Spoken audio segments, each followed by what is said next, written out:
tiene positividad para el CARRAS. Ya el patólogo usa una inmunohistoquímica y si ve que pinta el CARRAS, dice, oye, ¿sabes qué, güey? Sí, tiene positividad para el CARRAS. Bueno, ya sé que tengo un paciente con un cáncer de colon que invadió fulanito de tal, serosa, mucosa, muscular propia y que tiene el CARRAS. Entonces yo ya sé que no le puedo dar los anti-EGFR. Entonces, el primer estudio como tal pues es la colonoscopía. Luego le sacas la biopsia y en la biopsia el patólogo te dice si tiene o no el CARRAS para poder iniciarle la terapia. ¿Vale? ¿Alguna otra duda, chicos? Sobres. Entonces, la inmunoterapia, tenemos también acerca de esto la terapia anti-break inmunológico. Y ya en la terapia del break inmunológico, ya lo habíamos dicho, acuérdense, tenemos dos cosas. Tenemos a la célula T, el linfocito T, linfo T, y el linfocito T expresa un receptor. Este receptor se llama PD1, ¿ok? El PD1. Y tenemos también la célula tumoral. Y la célula tumoral expresa el PDL1. El PDL1 es el ligando que se mete al PD1. ¿Ok? El PD1 se mete al PDL1. ¿De acuerdo? Entonces, ¿qué es lo que vamos a hacer aquí? Se une el PD1 con el PDL1 y el PDL1 funciona como un break inmunológico. Detiene, frena a el linfocito T. ¿Ok? De tal manera que lo que yo puedo hacer es utilizar un medicamento que bloquee, al receptor. Si yo utilizo un medicamento que bloquee al receptor PD1, ya no va a haber forma de que se suprima, o sea, ya no va a haber manera de que se suprima el freno inmunológico. Estos medicamentos son dos. Los dos van dirigidos contra el PD1. Estos dos van dirigidos contra el PD1. Y es pembrolizumab, que no lo habíamos visto todavía, y el nivolumab, que ese lo vimos cuando estuvimos viendo el cáncer de vejiga y riñón. ¿Ok? Estos van a ser ya medicamentos de primera, perdón, ya van a ser medicamentos de tercera instancia. ¿Ok?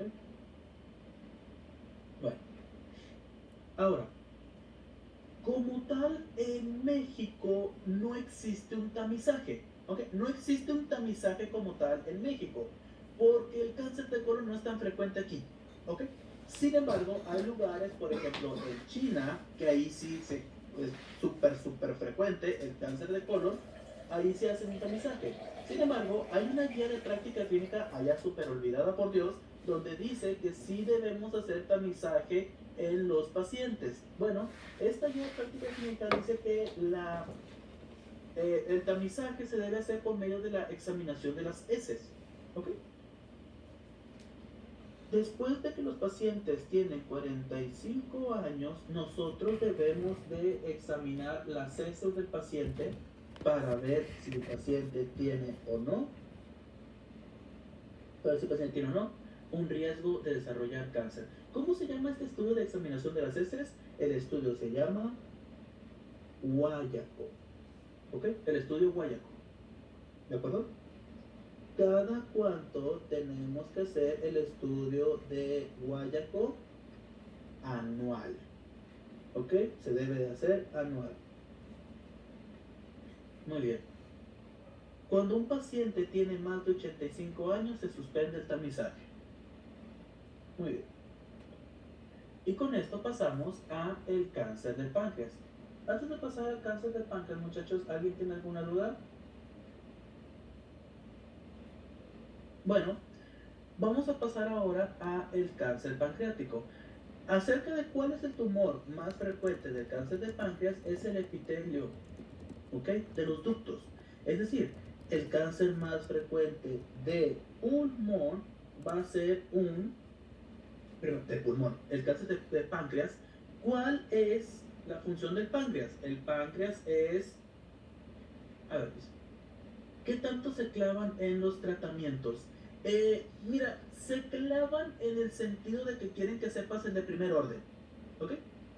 Y al menos en cáncer de colon, sí te piden que sepas cuál dar en caso de que sea Carras positivo o en caso de que sea Carras negativo, ¿ok? Eso sí en colon sí te lo piden. Ahora, pregunta, ¿la primera terapia era como una quimioterapia o una inmunoterapia?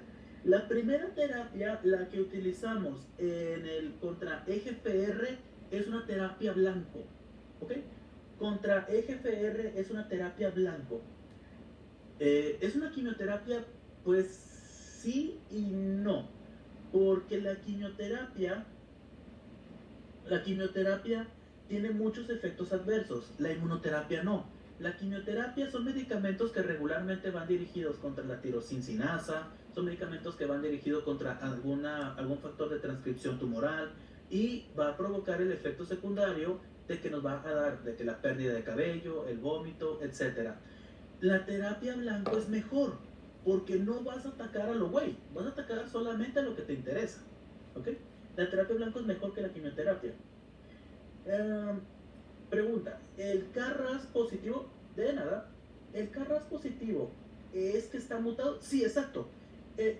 Lo que utilizan los patólogos es inmunohistoquímica. En la inmunohistoquímica utilizan anticuerpos que van dirigidos contra un Carras mutado. Y lo que pasa es que cuando tienes un Carras mutado, vas a expresar proteínas oncogénicas. Proteínas oncogénicas que no te tienes que aprender tú. Pero estas proteínas pueden ser seleccionadas por medio de un anticuerpo monoclonal. Entonces ya mandas el anticuerpo monoclonal contra la proteína oncogénica del Carras y, ok, sí está positivo. ¿Vale? Entonces, si Carras positivo es que está mutado. Si mandas el anticuerpo y no se encuentra la proteína oncogénica, significa que el Carras no está mutado. ¿Vale? ¿Saben qué, muchachos? Les voy a dar un dato, ¿ok? Para que sepan en qué cáncer buscar el Carras, ¿ok? Para que sepan en qué cáncer buscar la mutación del Carras, ¿ok? Ustedes van a tener que buscar la mutación del Carras en estos 4 síndromes, ¿ok? El primero, cáncer de colon, ¿ok? El siguiente, ¿ok? Cáncer de pulmón, ¿ok? El siguiente, cáncer de páncreas. Y el último, pero que no forma parte de tu temario, el cáncer de la tiroides, ¿ok? Son los más importantes donde tienes que buscar si hay o no inestabilidad en el Carras. Colon, pulmón, páncreas y tiroides. Pero tiroides no viene en el temario, ¿ok? Muy bien. Entonces, cáncer de páncreas. Aquí también vamos a buscar el Carras. Bueno, como tú sabes, el cáncer de páncreas, ¿cuál es la función del páncreas? Entonces, esas terapias se dan cuando ya no se puede dar cirugía. Exactamente, exactamente. Cuando ya no se puede hacer cirugía, das la terapia blanco. Ahora, en el caso de que tengas un paciente que tiene invasión a la serosa, o sea, un T4, pero que todavía no hace metástasis, vamos a darle la cirugía, o sea, nos llevamos el colon y le daríamos en esos casos el anti-EGFR, siempre y cuando no tenga el Carras. ¿Ok? En los pacientes que tengan T4, en esos también les vamos a dar la terapia. ¿Ok? De nada. Voy a poner la diapo pasada. ¿Cuál diapo? ¿Te refieres a la de tamizaje o la de los cáncer a los que les tenemos que checar el Carras? Ah, la del Carras, esa no la puedo poner porque se borra, pero déjame te lo escribo otra vez. En los que tenemos que buscar si el Carras está mutado, van a ser 4: colon, páncreas, pulmón y tiroides. Pero tiroides no viene en el temario, ¿ok? Muy bien. ¿Alguna otra duda? Bueno, de nada. Vamos a continuar, muchachos. Como ustedes saben, la función del páncreas es una función endocrina. Entonces, el páncreas va a tener tejido glandular. El tipo de cáncer más frecuente que tenemos en el páncreas va a ser el adenocarcinoma ductal pancreático. ¿De qué porción? ¿La endocrina o la exócrina? De la porción exócrina. ¿De acuerdo? Adenocarcinoma ductal pancreático exócrino. ¿Ok? Muy bien. Este es el peor. ¿Ok? El adenocarcinoma de páncreas es el peor cáncer que existe. Su mortalidad es del 96%. Su mortalidad es del 96%. ¿Te da cáncer de páncreas? Pues estás medio jodido, ¿ok? El cáncer de páncreas es de los cánceres más letales que existen.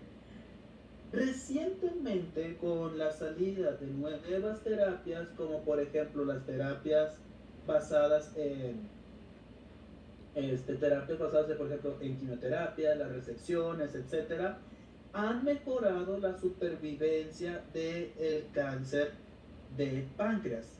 Solamente, muchachos, que quiero dejar una cosa bastante en claro. El cáncer de páncreas es un cáncer completamente diferente a lo que han aprendido y lo que van a aprender en todo oncología. El cáncer de páncreas es bien diferente. ¿Por qué? Porque toda la literatura que existe acerca del cáncer de páncreas se va actualizando cada 3 o 4 meses. ¿Ok? Ahorita te voy a enseñar lo más básico, lo que un médico de primer contacto debe de saber. Hay mucha más literatura, ¿ok? Hay mucha más literatura. Por ejemplo, muchachos, una pregunta. ¿Les enseñaron el tumor borderline? ¿Les hablaron del tumor borderline? A ver, ¿alguien me puede decir si les hablaron del borderline? ¿Tumor pancreático borderline?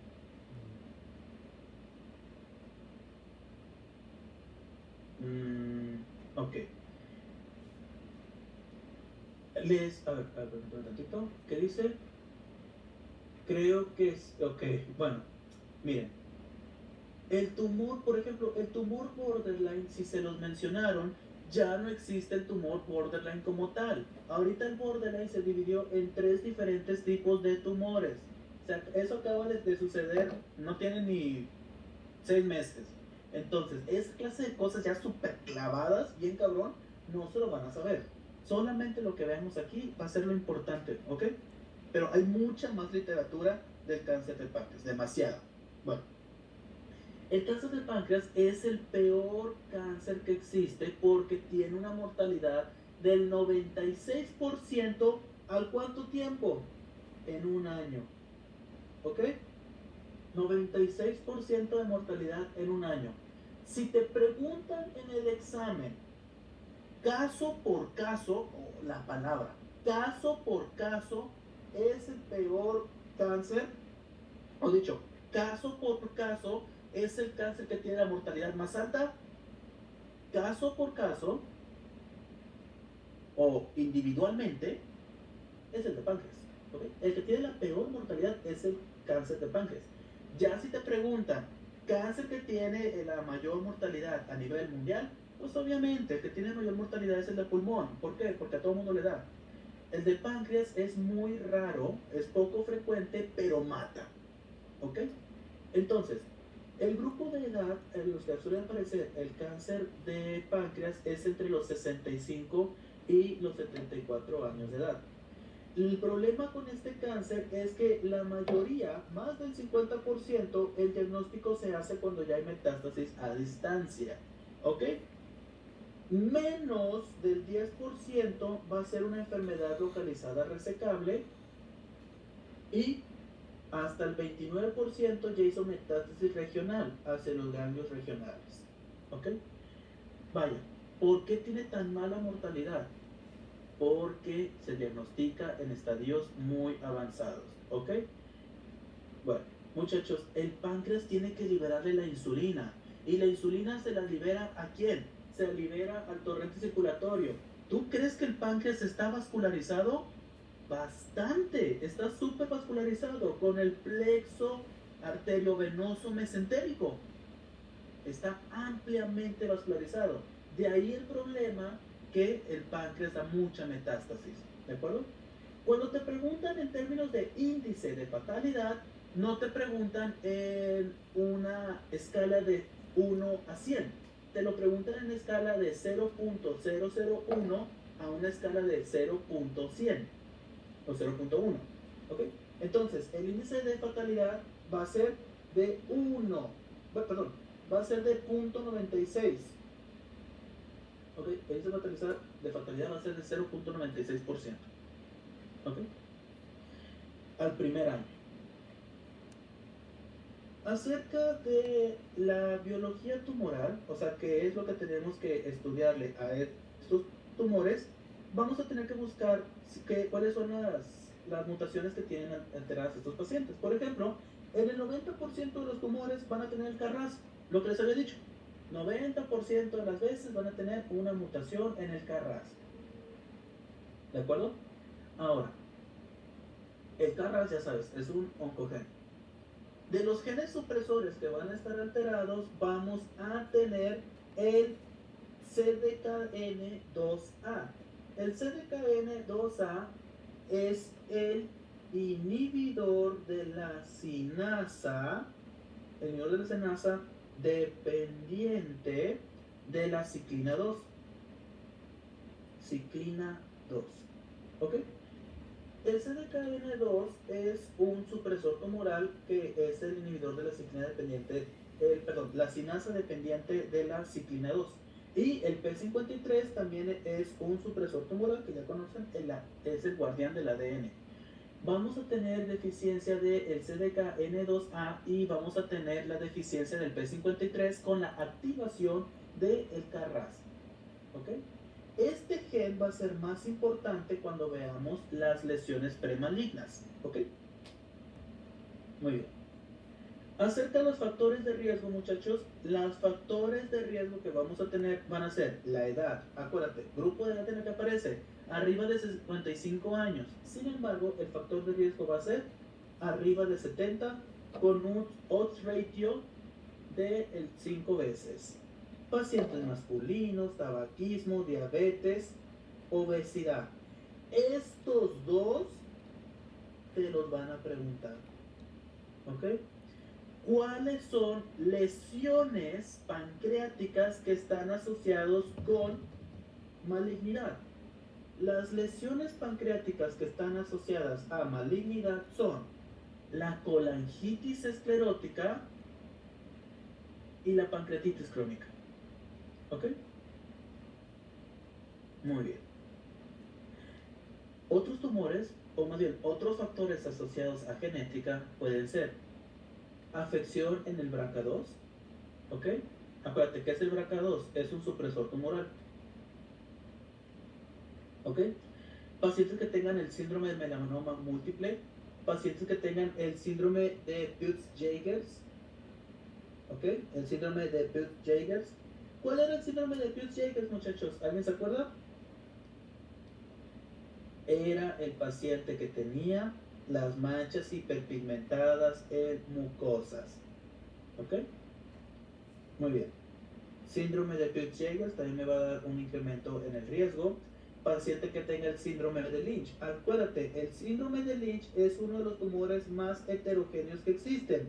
Y vamos a tener el síndrome de Lynch tipo 1, el cual solamente tiene el cáncer colorectal no polipomatoso, y el tipo 2, que era el heterogéneo, que este iba a contar el de páncreas. Muy bien. Ahora, también podemos tener una ataxia telangiectásica, ¿ok? O una pancreatitis hereditaria. Todo lo que conlleve a una inflamación crónica del páncreas, ¿qué dije de la colangitis? Mira, todo lo que conlleve a una inflamación crónica del páncreas, todo lo que sea inflamación crónica, va a condicionar los cambios metaplásicos asociados al desarrollo de cáncer. Te van a preguntar en el examen por la pancreatitis crónica y por la colangitis esclerótica. Ambos son procesos inflamatorios pancreáticos y ambos incrementan el riesgo del cáncer del páncreas. ¿Ok? Bueno, cuando nosotros tengamos a un paciente que tenga cualquiera de estos factores de riesgo genéticos, les vamos a hacer un ultrasonido endoscópico anualmente. Muchachos, todavía no pasamos al tema, pero estudio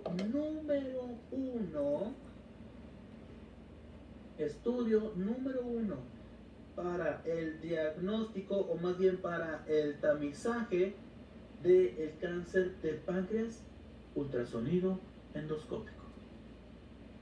¿Ok? Ultrasonido endoscópico. Más adelante te voy a enseñar que aunque el ultrasonido endoscópico es el mejor para el tamizaje, no es el primero que utilizamos. No es el primero. ¿Ok? Pero el mejor para el tamizaje es el ultrasonido endoscópico. Muy bien. ¿Dónde vamos a tener los diferentes tipos de cáncer de páncreas? El más frecuente es que lo tengamos en la cabeza. Número 1 es el cáncer localizado a nivel de la cabeza. Número 2, localizado a nivel de la cola. Número 3, en el cuerpo. ¿Ok? Vamos a dividir el cáncer de páncreas en dos. Cáncer de cabeza y cáncer de cola y cuerpo. ¿Ok? Vamos a dividir el cáncer en dos. De cabeza, cola y cuerpo. Muy bien.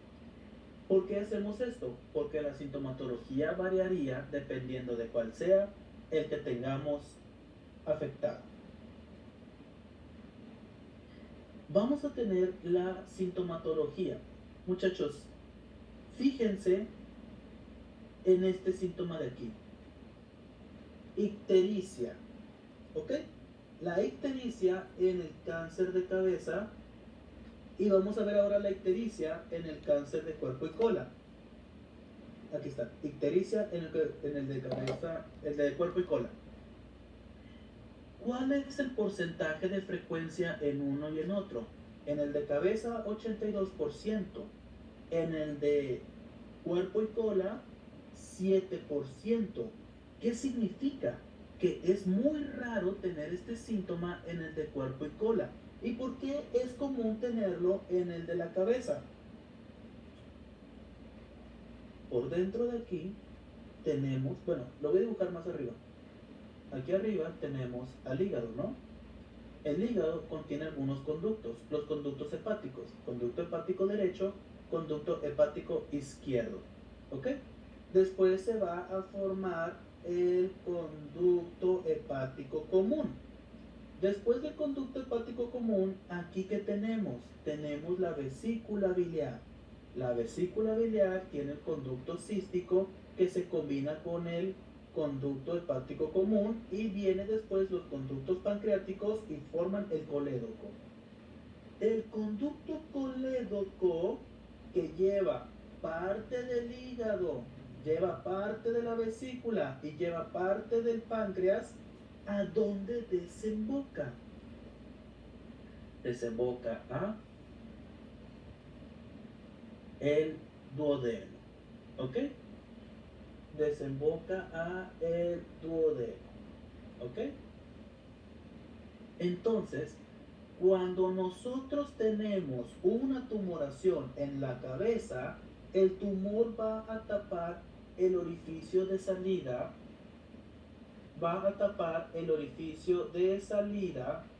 por el cual va a salir el conducto colédoco. ¿Alguien se acuerda cómo se llamaba el esfínter que conectaba, o el lugar por donde entraba el conducto colédoco? ¿Esfínter de quién era? Es el esfínter de Oddi en la ámpula de Bartra. Exactamente. Entonces, vamos a tapar la ámpula en el esfínter de Oddi y como resultado, ¿qué va a suceder? No va a desembocar ni el páncreas, ni el hígado, ni la vesícula. Al no tener la capacidad de desembocar, ¿qué crees que va a hacer la vesícula? Toda la bilis la va a mandar ¿hacia dónde? Por recirculación sanguínea hacia los tegumentos. Aparece la ictericia. ¿Ok?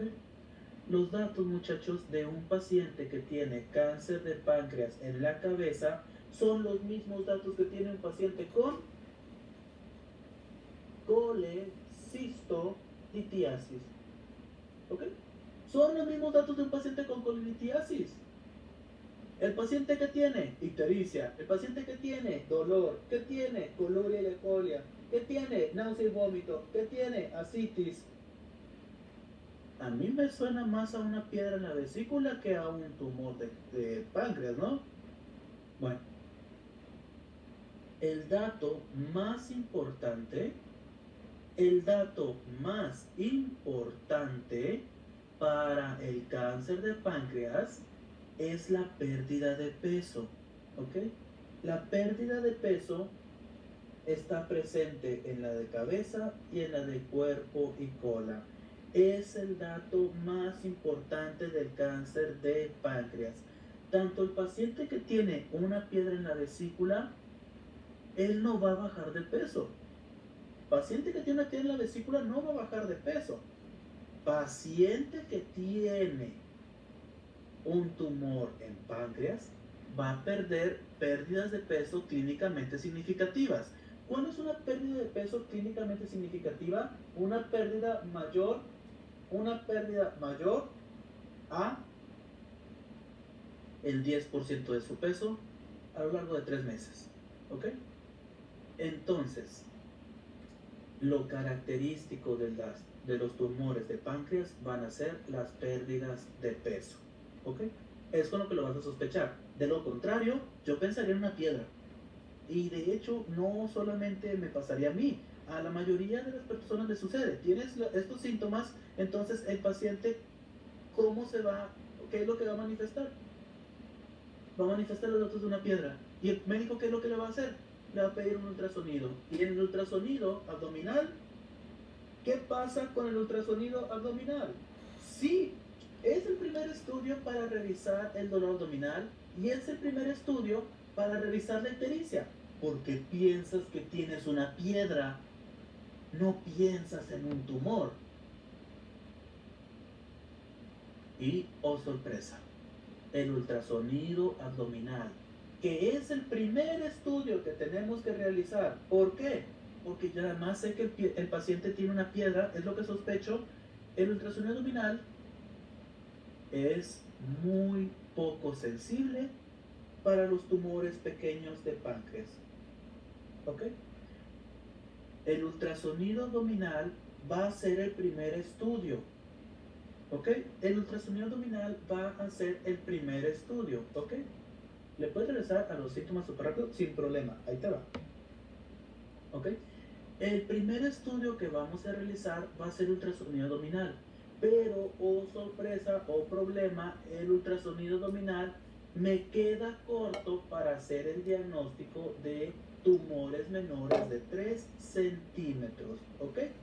Voy a pasar a la siguiente. Tumores menores de 3 centímetros no se van a evidenciar en el páncreas del paciente. Pero, ¿qué es lo que vamos a ver? Aquí viene lo interesante.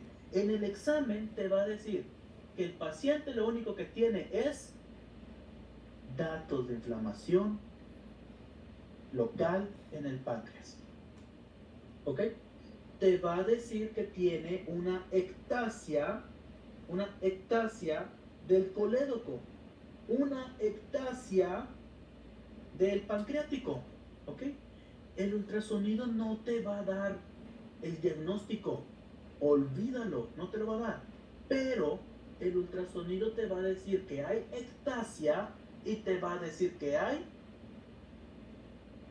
una inflamación local. ¿Ok? Te va a decir que hay ectasia y te va a decir que hay datos de una inflamación local. ¿Ok? Ahora sí, ya que dice que el páncreas está inflamado, muchachos, esto es como la Biblia. Si te dice que el páncreas está inflamado, ni le piensas. ¿Con qué estudio? Bueno, qué redundante fui. ¿Con qué estudio hago el estudio de el páncreas? El páncreas se estudia con TAC. Ni le busques. Una vez que dice, güey, el páncreas tiene algo, TAC. ¿Ok? Así de fácil. Aunque diga, güey, el páncreas está tantito inflamado, me vale, TAC. ¿Ok? Cualquier cosa que tenga el páncreas, TAC. ¿Ok? Entonces, desafortunadamente, muchachos, el primer estudio que vamos a hacer es el ultrasonido abdominal. ¿Ok? Pero no nos va a servir. Nos va a decir que hay una inflamación local a nivel del páncreas, o que hay ectasia, o que hay algo, y le hago el TAC. Ahora sí, ¿cuál es el TAC que hace diagnóstico? El TAC que hace diagnóstico es el TAC en la modalidad MDCT. MDCT. La modalidad MDCT significa Multidetector Computed Tomography. ¿Ok? Es el TAC en la modalidad multidetector. ¿Ok? ¿Qué es la modalidad multidetector? Vaya, es un TAC que realiza muchos más cortes y que evalúa el protocolo pancreático y evalúa el compromiso vascular. ¿Ok? Es un multidetector. ¿Ok? Entonces, el MDCT, es el TAC que vamos a utilizar para el diagnóstico de los tumores pancreáticos. Tumores pancreáticos menores de 3 centímetros o, en general, todos los tumores pancreáticos son evidenciados con este TAC. ¿Ok? Muy bien. También el TAC MDST es el que utilizamos para la decisión quirúrgica. Bueno. Tenemos que hacerle biopsia, muchachos, ¿ok? Tenemos que hacerle biopsia a la lesión que tengan los pacientes. La biopsia no puede ser a ciegas. La biopsia tiene que ir dirigida utilizando un ultrasonido. ¿Por qué tenemos que hacer la biopsia dirigida con ultrasonido? Porque estamos hablando del páncreas, estamos hablando del plexo mesentérico. ¿Qué pasaría si picas mal? Desangras al paciente. Entonces, siempre que nosotros queramos invadir al páncreas, utilizamos ultrasonido, ¿ok? La biopsia guiada por TAC prácticamente no la utilizamos y todo lo que hacemos es biopsia guiada por ultrasonido. Si es de cabeza, es ultrasonido endoscópico. ¿Ok? Si es de cuerpo y cola, es abdominal. Entonces, muchachos, ¿cómo transcurrió la evolución de mi paciente? ¿Cómo transcurrió la evolución de mi paciente? Primero, tuve un paciente con un cuadro clínico positivo. ¿Cuál es el cuadro clínico positivo? El paciente que tiene una ictericia, el paciente que tiene una ascitis, el paciente que tiene acolia, el paciente que tiene coluria y el paciente que tiene una pérdida de peso clínicamente significativa, pérdida de peso. Bueno, después me voy a confundir, la voy a regar y voy a pensar que el paciente tiene una piedra. ¿Qué le voy a pedir? El ultrasonido abdominal. El ultrasonido abdominal me va a servir para puro sorbete, ¿ok? Pero me va a decir que tengo inflamación pancreática, un proceso inflamatorio en el páncreas. Y voy a encontrar ectasia. ¿Qué es la ectasia? La dilatación de un conducto. Entonces encuentro ectasia. Una vez que a mí me dices el páncreas está inflamado, directamente me voy al MDCT, que es la tomografía en multidetector. ¿Ok? El MDCT me va a demostrar la presencia de una tumoración. Y ahora, esta tumoración la tengo que venir a biopsiar. Le tengo que hacer una biopsia. La biopsia va a depender de dónde vi el tumor en el TAC. Si la vi en la cabeza hago ultrasonido endoscópico. Si lo vi en cuerpo o en cola, hago ultrasonido abdominal. ¿Ok? Hasta aquí lo que ya hemos visto. ¿Todo bien? Súper. Voy a borrar en 3, 2, ahora. Entonces, muchachos, tenemos el ultrasonido endoscópico para la cabeza, el ultrasonido abdominal para cuerpo y cola. ¿Vale?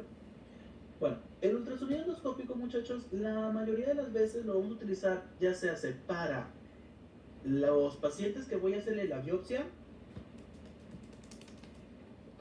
¿Y a qué otro paciente le voy a hacer ultrasonido endoscópico?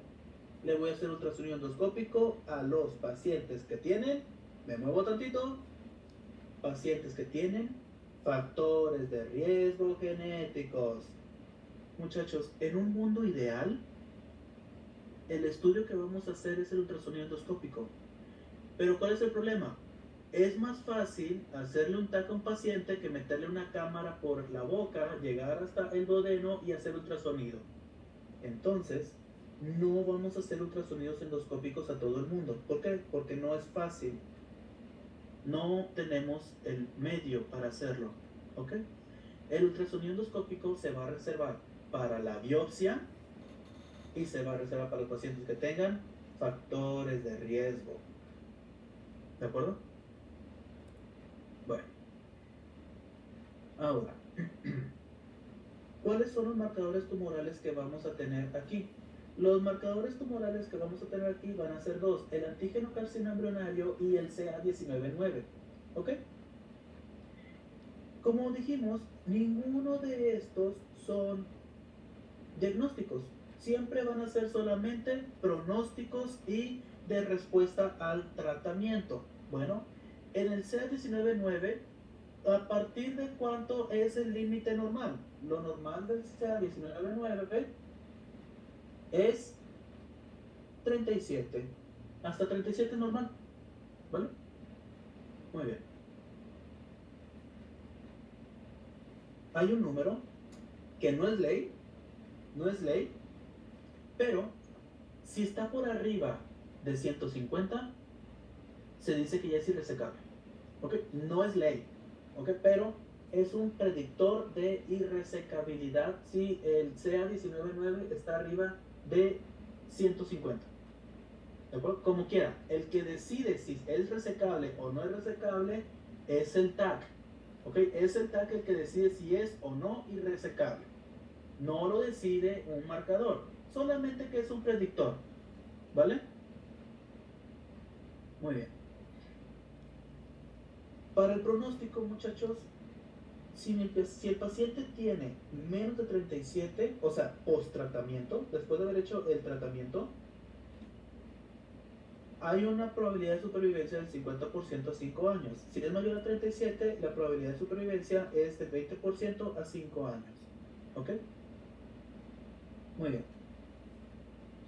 Aquí tenemos el TNM. ¿Ok? Aquí el TNM, muchachos, sí se lo van a aprender.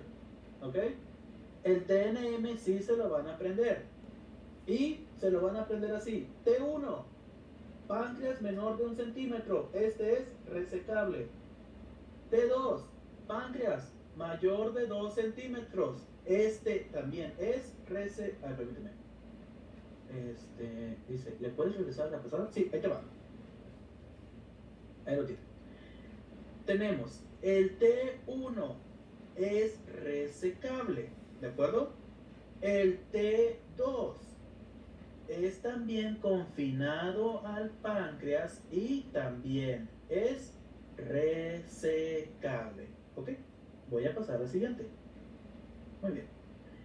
Entonces, T1 es resecable, confinado al páncreas menor de 2 centímetros. T2 es resecable y es confinado al páncreas mayor de 2 centímetros. El T3, muchachos, erróneamente le dicen borderline. El T3 no es borderline. Ahorita te voy a enseñar cuáles son los criterios de un tumor borderline, ¿ok? Pero el T3 es cuando todavía, o sea, ya se salió del páncreas, ¿ok? Ya se salió del páncreas, pero todavía no invado al tronco celíaco ni la mesentérica. Y el T4, este sí ya es irresecable. Es irresecable, ¿por qué? Porque ya invadió al tronco celíaco. ¿Ok? Muy bien. Aquí tenemos el tratamiento. ¿Ok? Resecable, T1, T2. T1, T2. ¿Ok? Y resecable, T4. El resecable vamos a hacer la cirugía de Whipple. ¿Ok? La cirugía de Whipple, muchachos, es una cirugía, voy a avanzar, ahorita me regreso. La cirugía de Whipple es una cirugía en la que nos vamos a llevar páncreas, anexos y ductos. Ahí te va. Me llevo el ducto hepático común, me llevo la vesícula biliar, me llevo la cabeza y parte del cuerpo del páncreas, me llevo el duodeno y me llevo la parte proximal del ilio. Después empiezo a hacer anastomosis, ¿vale? Empiezo a hacer anastomosis. Dice, ¿le puedes regresar a un segundo? Sí, de hecho, ahí voy para allá. Ahí voy para allá otra vez. O bueno, te referías, Dalia, a la del tratamiento, ¿verdad? O a la donde venía... Ok, sí, no, para allá voy ahorita. Para allá voy ahorita, no te apures. Entonces, la cirugía de Whipple es una cirugía muy invasiva donde me llevo páncreas, anexos y ductos. Y después hago anastomosis. ¿Ok? Bueno, me regreso. La cirugía de Whipple está indicada en el T1 y en el T2 porque no se ha evidenciado todavía la presencia de invasión hacia los mesentéricos. ¿De acuerdo? Muy bien. Y valoramos en caso de que sea necesario quimioterapia o radioterapia. Muchachos, es algo bastante importante. Cuando nosotros hacemos la cirugía de Whipple, ¿cómo sabemos hasta dónde cortar? La cirugía de Whipple siempre tenemos que buscar conseguir bordes limpios. ¿Qué significa? Que si yo, me voy a regresar otra vez, si yo corté aquí, cuento 1 centímetro para acá, 1 centímetro, y aquí no debe haber presencia de cáncer. Eso es bordes libres, que haya 1 centímetro de evidencia que no hay lesión. ¿Vale? Es 1 centímetro. Ahora, el borderline, muchachos, no es el T3, ¿ok? El borderline no es el T3. El borderline va a tener las siguientes características. Me voy a mover a otra diapositiva para enseñarles un tumor borderline. Miren, aquí tenemos el T1 y el T2. Si te fijas, aquí tengo la bolota de cáncer, pero todavía no alcanzo a el plexo vascular mesentérico, ni la vena ni la vena. El tumor no está tocando el plexo vascular. El tumor borderline es este de aquí del medio. El tumor borderline ya invadió a la vena y ya invadió a las arterias. Por eso te digo, el T3 no es borderline, porque el T3 dice que todavía no los toca. Borderline ya los está tocando, pero los está tocando sin invadir. ¿Ok? Hay contacto, pero sin invasión. ¿Ok? Cuando hay contacto sin invasión. Otro es que tengamos contacto con invasión, pero la invasión sea menor de 180 grados. O sea que la invasión no de los 360 grados que contiene la arteria o la vena, sean menos de 180 grados los que están ocupados. Número 3, en caso de que tengamos trombosis de cualquiera de estas dos. ¿Ok? Entonces, muchachos, un tumor borderline es un tumor que o no está invadiendo a los vasos, está tocándolos, pero no los está invadiendo, o los invade en menos de 180 grados, o están provocando trombosis. ¿De acuerdo? Ahora, el que ya está avanzado es el T4, y el T4 es inoperable. ¿Ok? El T4 ya no lo puedo operar. ¿Vale? Tengo una pregunta de borderline. Ahorita que mencionaba los tres tipos que existen, mi pregunta es si los tres tipos son resecables o cuál es el que es irresecable. No, los tres borderline se pueden cortar. Los tres borderline se pueden resecar. ¿O te refieres a este de resecable, borderline y localmente avanzado? Sí, sí me refería a lo de contacto sin invasión, menos de 180 grados o que ya provoque trombosis. Sí, los tres son resecables. Es que haz de cuenta que borderline, es por eso que les decía, hay mucha literatura. Borderline puede ser aquel que no lo toca, aquel que lo toca y no lo invade, aquel que lo toca y lo invade en menos de 180 grados, o aquel que lo toca y hace trombosis. ¿Ok? Cualquiera de los tres es un borderline. Y cualquiera de los tres es resecable. Pero ahorita les digo cómo lo resecamos. ¿Ok? ¿Todos esos se consideran T3? ¿Que sea borderline es sinónimo de T3? No es T3, porque el T3 dice que todavía no invade al complejo mesentérico. Por eso les digo, borderline no es el T3. Erróneamente le llaman el T3, pero en realidad no es, porque el T3 dice que no invade. ¿Ok? Y el borderline puede invadir hasta en 180 grados, pero sí invade. ¿Ok? Muy bien. Pregunta de Alondra, dice, ¿dijiste que borderline es diferente a T3? Sí. Acuérdate, me voy a regresar otra vez a T3. Por eso les digo que este tema está bien raro. Mira, T3, ¿qué dice? Ya se salió del páncreas, pero todavía no invade al tronco celíaco ni tampoco invade la mesentérica. ¿Ok? Eso es un T3 que todavía no invade a el plexo mesentérico. Sin embargo, nos vamos acá y vemos que el borderline efectivamente ya está invadiendo en menos de 180 grados, pero ya está invadiendo. ¿Ok? Por eso el borderline no contaría como un T3. ¿Vale? Muy bien. Ahora sí. ¿Qué le hacemos al borderline? El borderline, como dijimos, es aquel de nada. Dice, el borderline sería un T4. Es un tipo de T4. ¿Ok? Es un tipo de T4, pero en realidad se sale de la clasificación del TNM. ¿Ok? Se sale de la clasificación del TNM. Tiene como que su propia clasificación. Muy bien. Entonces, vamos a tener el borderline. Ya lo dijimos. Entra en contacto, pero sin la invasión.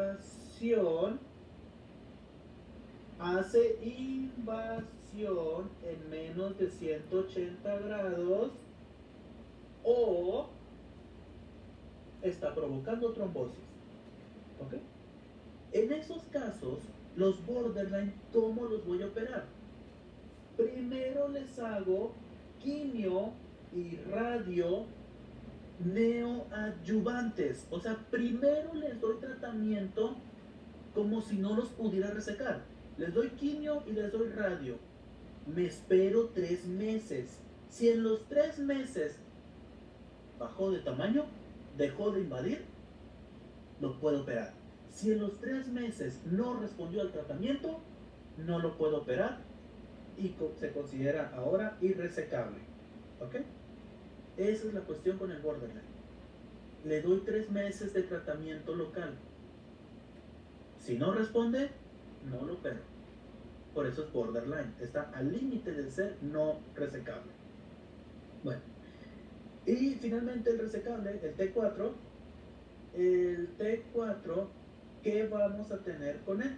El T4 es irresecable, no lo puedo quitar, entonces el único tratamiento que voy a dar es quimio más radioterapia. ¿Ok?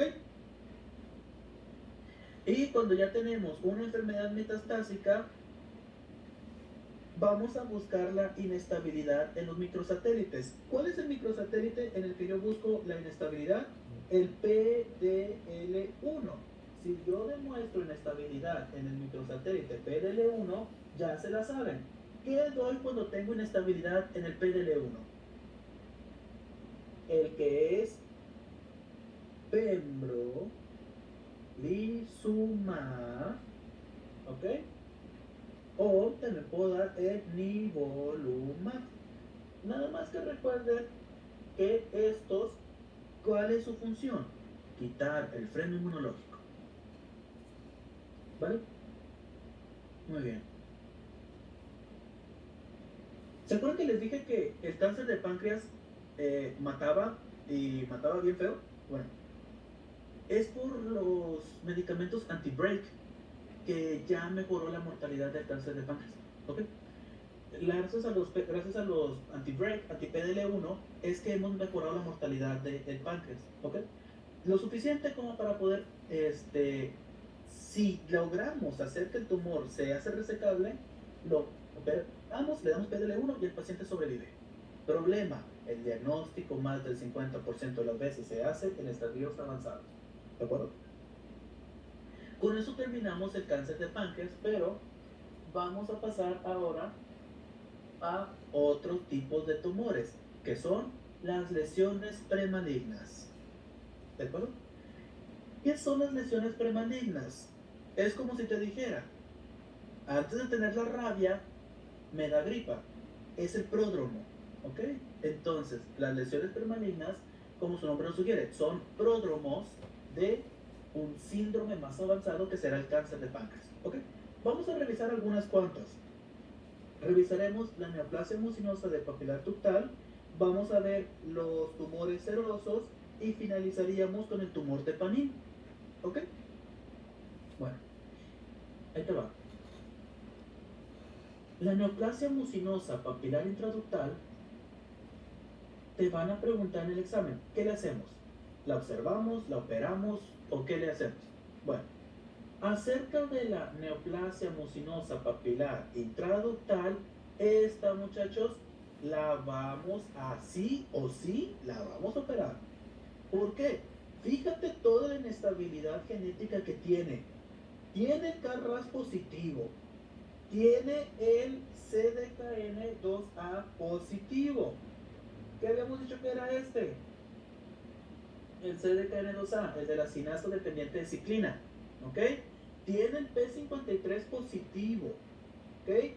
Y tiene el SMDA4. Muchachos, todavía a ustedes se lo mencionan como el SMDA4. Sin embargo, este gen, el gen SMDA4, ya no se llama así. ¿Ok? El SMDA4 ya se le cambió el nombre. Apréndete los dos por si acaso. El SMDA4 ya no se llama así. Se le cambió el nombre a DPC4. ¿Ok? Es el DPC4. ¿Ok? SMDA4 o su más reciente adaptación, el DPC4, va a ser también un oncogen que está ampliamente relacionado con la progresión hacia el cáncer de páncreas. ¿Ok? ¿Qué es lo que hace el SMD4 o el DPC4? Lo que hacen es regular a el TGF-beta. ¿Qué es el TGF-beta? Es el factor de crecimiento fibroblástico. ¿Ok? Entonces, imagínate que tienes una neoplasia que todavía no es cáncer de páncreas, pero trae toda esta inestabilidad génica, lo operas. ¿Ok? La neoplasia mucinosa papilar intraductal la operas, sí o sí, se opera. ¿Vale? Muy bien. ¿Con qué evaluamos las lesiones premalignas, muchachos? Con la resonancia magnética. ¿Ok? El mejor estudio, el estudio número 1 para la evaluación de las lesiones premalignas, va a ser la resonancia magnética. ¿Ok? ¿Cuáles son los valores predictivos positivos de malignidad? Tumores mayores de 3 centímetros localizados a nivel del páncreas, un tumor con ectasia pancreática, ¿ok? Y unos nódulos murales. ¿Qué son los nódulos murales? Nódulos que se localizan a nivel de las paredes del páncreas, ¿ok? Esos son los valores predictivos de malignidad. Ahora, tenemos otros tipos de neoplasias premalignas, que son los cistoadenomas, ¿ok? Son los cistoadenomas. Tenemos dos, el cistoadenoma seroso y el cistoadenoma mucinoso, ¿ok? El cistoadenoma seroso, muchachos, simplemente lo que le vamos a hacer es que lo vamos a tener en observación. ¿Okay? El mucinoso nada más lo tenemos en observación. ¿Cómo se ve un tumor mucinoso? Vamos a ver un patrón similar a... Se ve bien mal aquí, pero vamos a ver si lo podemos resaltar. Se ve un patrón muy parecido a un panal de abejas. ¿Ok? El tumor cistoadenoma seroso se parece a un panal de abejas. Y por otro lado tenemos a el mucinoso. El mucinoso, este también tiene un riesgo intermedio, y para evaluar si operamos o no operamos, usamos el antígeno carcinoembrionario. ¿Ok? Dependiendo de los resultados del antígeno carcinoembrionario, lo operamos o lo observamos. ¿Ok? Muy bien. Aquí está. Cistoadenoma seroso. Cistoadenoma seroso, ¿qué le hacemos? Lo observamos, ¿ok? Cistoadenoma mucinoso. Acuérdate, el seroso era el panal de abejas. Panal de abejas.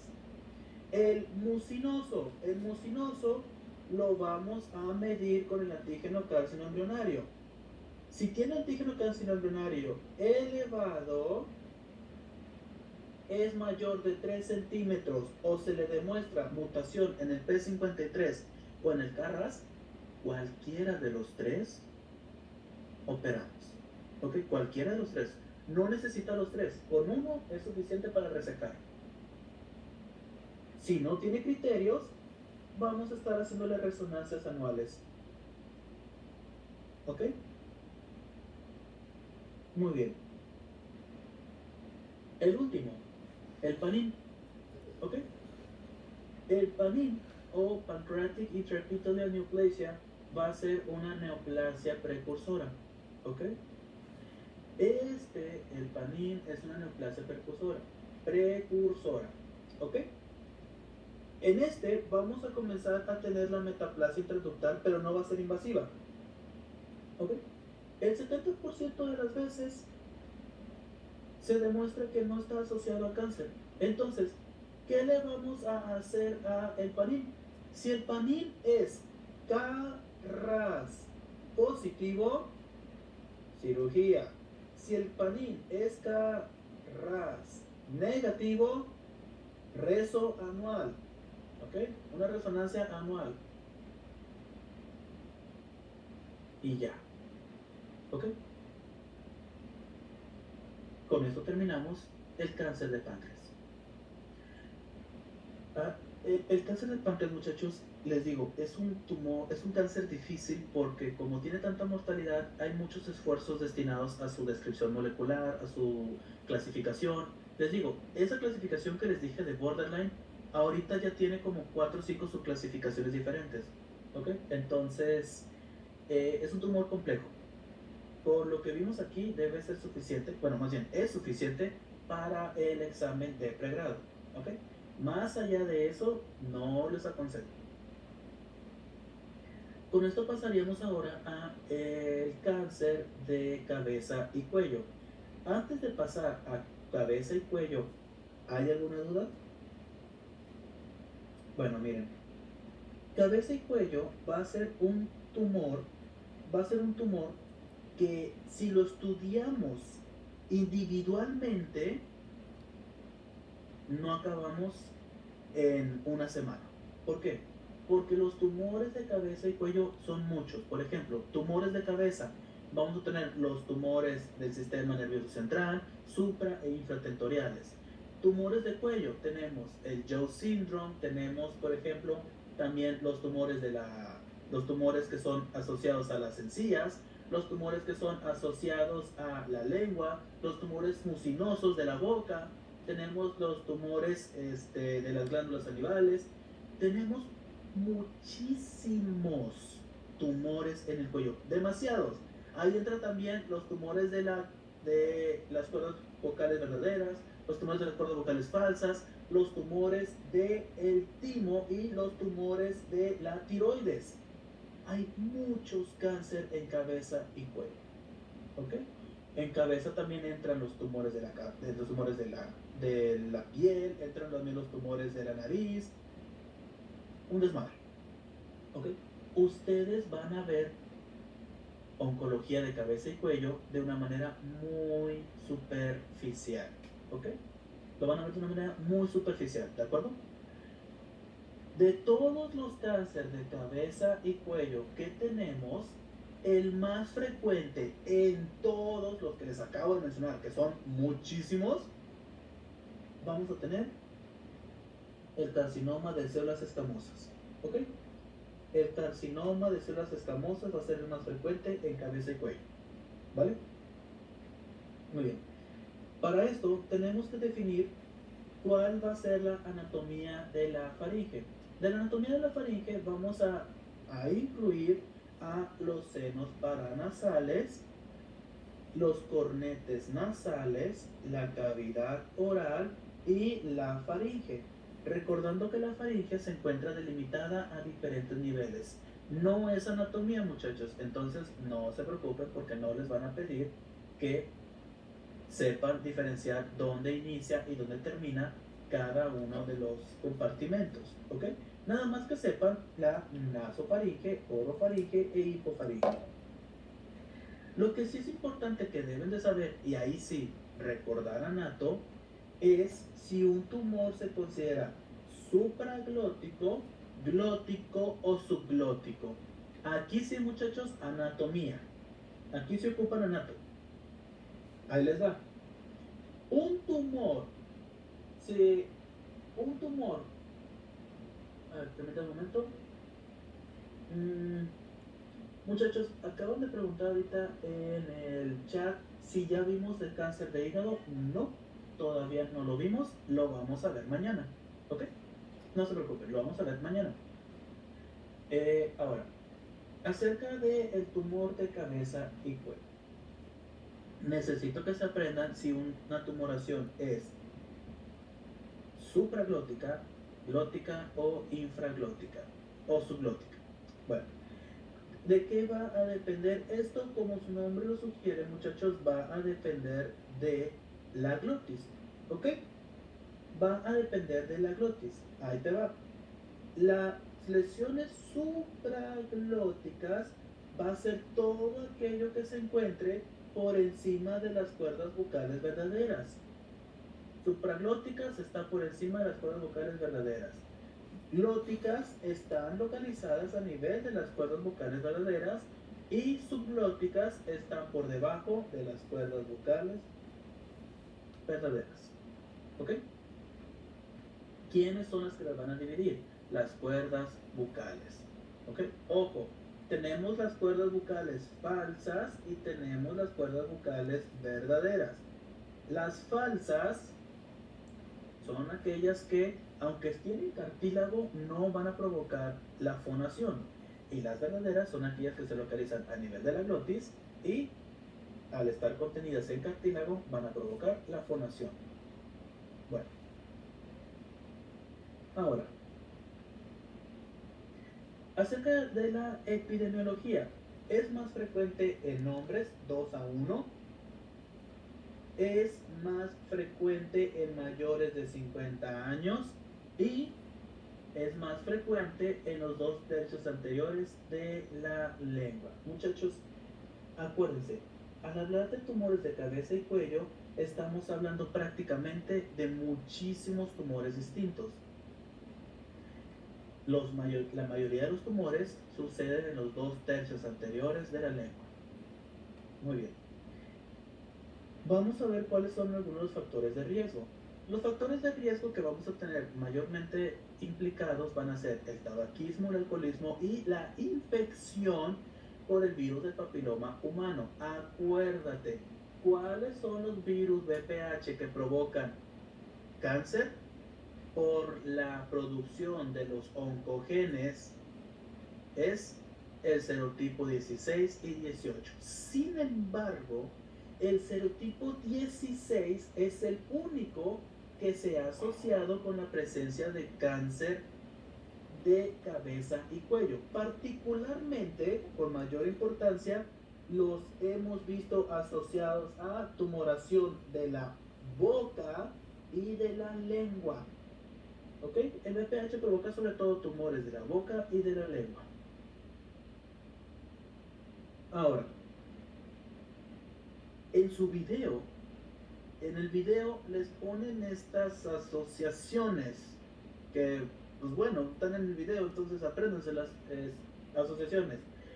Consumo de nuez de betel provoca cáncer de la cavidad oral. La radiación ionizante de los senos paranasales y el virus de la mononucleosis infecciosa, el Epstein-Barr, provoca cáncer en la nasofaringe. ¿Ok? Les ponen estas expresiones, muchachos, en su clase, entonces pues apréndanselas. ¿Vale? Bueno, ahora sí. Acerca de cuáles son las lesiones premalignas.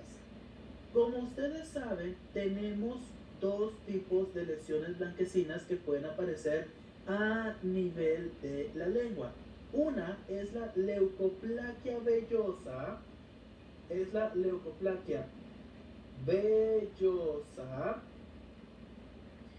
y la eritroplaquia. Oye, muchachos, esta leucoplaquia vellosa me recuerda al muguet. O algodoncillo provocado por cándida oral. ¿Cómo vamos a diferenciar la leucoplaquia vellosa de la cándida? Muy fácil. La cándida, cuando tú la remueves, no sangra y sale con facilidad.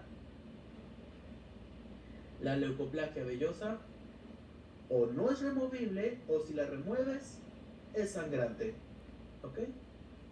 Leucoplaquia vellosa no se remueve, o si se remueve, sangra. Y el muguet o algodoncillo de cándida, ese sí se remueve fácilmente y no sangra. Bueno, la leucoplaquia vellosa, muchachos, es una lesión prácticamente exclusiva. La leucoplaquia vellosa es una lesión prácticamente exclusiva de los pacientes con... déjame cambiar de color. Es exclusiva de los pacientes con VIH. ¿Ok? Entonces, presencia de leucoplaquia vellosa es exclusiva de un paciente con VIH. Y la eritroplaquia, bueno, leuco, ¿qué significa? Leuco significa blanco. Eritro, ¿qué significa? Eritro significa rojo. La eritroplaquia va a ser muy parecida a la leucoplaquia vellosa, nada más que aquí las placas que se encuentran sobre el epitelio de la lengua va a ser rojizo. ¿Ok? El riesgo de progresión a neoplasia en la blanquecina es del 5%. El riesgo de proliferación a neoplasia en la de color rojo es del 40%. ¿Ok? Muchachos, el semestre pasado les preguntaron la probabilidad de evolución a cáncer en la roja. 40% en la eritroplaquia. Muy bien. Cuadro clínico. El cuadro clínico que vamos a tener aquí va a estar asociado a dónde tenemos el tumor. ¿Ok? Todo va a depender de dónde tengamos el tumor. Por ejemplo, si el tumor se encuentra en la lengua, pues tenemos la leucoplaquia o tenemos la eritroplaquia. Si el tumor se encuentra a nivel de la mucosa, vamos a tener una úlcera que no cicatriza. Si el tumor se encuentra a nivel laringio, vamos a tener disfonía porque se involucran las cuerdas vocales verdaderas. Si el tumor se encuentra a nivel de la faringe, vamos a tener la disfagia. ¿Ok? Ojo, aquí hay un problema porque la disfagia es tanto clásica en los tumores orofaringeos como en los tumores de esófago. ¿Cómo vamos a estudiar estos tumores? Como aprendimos en cáncer de esófago, el estudio se hace por medio de una endoscopía. Y si el tumor se localiza a nivel de el oído, vamos a tener otalgia. ¿Ok? Les digo, en este tema deberíamos hablar como 40 tipos diferentes de cáncer, pero lo resumimos. Entonces, solamente les preguntan como las asociaciones más básicas. ¿Ok? Bueno. El diagnóstico, de nueva cuenta, muchachos, va a depender de dónde está el tumor primario. Paciente que tiene disfonía, pues está en laringe, hago una laringoscopía. Paciente que tiene leucoplaquia, pues nada más raspo y tomo la biopsia.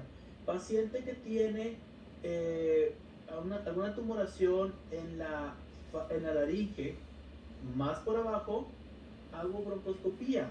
Un paciente que tiene una tumoración a nivel de orofaringe, hago endoscopía. ¿Okay? Todo va a depender de la localización del tumor primario. ¿Okay? Y siempre tenemos que hacerle la biopsia. ¿Esto es lo de triple endoscopía? No sé si no conozco el término de triple endoscopía. Que lo que mencionaron en clase, triple endoscopía y según yo son estos tres. Ok, déjame lo reviso y se los confirmo al ratito que terminemos la clase, pero el concepto de triple endoscopía no me suena. Pero sí, lo checo y se los digo, ¿va? Muy bien. Entonces, vamos a ver ahora la clasificación del TNM. A ver, permítame un momento. También le mencionaron que se conoce como la panendoscopía. La panendoscopía me sonaría más factible, muchachos, si revisan todo lo que se encuentra hasta el nivel de el duodeno. No sé si también tenga que ver con la visualización de laringoscopía, endoscopía y broncoscopía. ¿Ok? Se los comento ahorita que terminemos la clase, ¿vale? Ahora, la clasificación del TNM, muchachos, reitero, no deberían de hacer una clasificación del TNM para todos los tumores de cabeza y cuello, porque es terriblemente resumido al haber tantos tumores. Entonces, cabeza y cuello fue un tema que les incluyeron a partir del semestre pasado, ¿ok? Y en el semestre pasado no les pidieron que clasificaran TNM con los tumores de cabeza y cuello, ¿ok? Sin embargo, se las pongo aquí para que le tomen un screen. Y con esto pasamos ahora sí al cáncer de pulmón. Antes de pasar, muchachos, a el cáncer de pulmón, un aviso. Cáncer de pulmón, muchachos, es el tema que precede a los tumores del sistema nervioso central. Después de ver los tumores del sistema nervioso central, son todos los que tenemos que ver para el día de hoy, y mañana veríamos tumores en la infancia, veríamos los tumores hepatocelulares y cerraríamos con los trastornos adaptativos del cáncer. ¿Ok? Entonces, antes de pasar a ver el tumor, las tumoraciones pulmonares, vamos a tomar, a ver qué dicen en el chat. Sí, de hecho, es para allá iba, justito para allá iba. Vamos a tomar un receso. Veremos COVID, muy poquito, pero sí vamos a ver COVID. ¿Ok? Muy bien. Entonces, vamos a tomar un receso, muchachos. No se vayan a desconectar.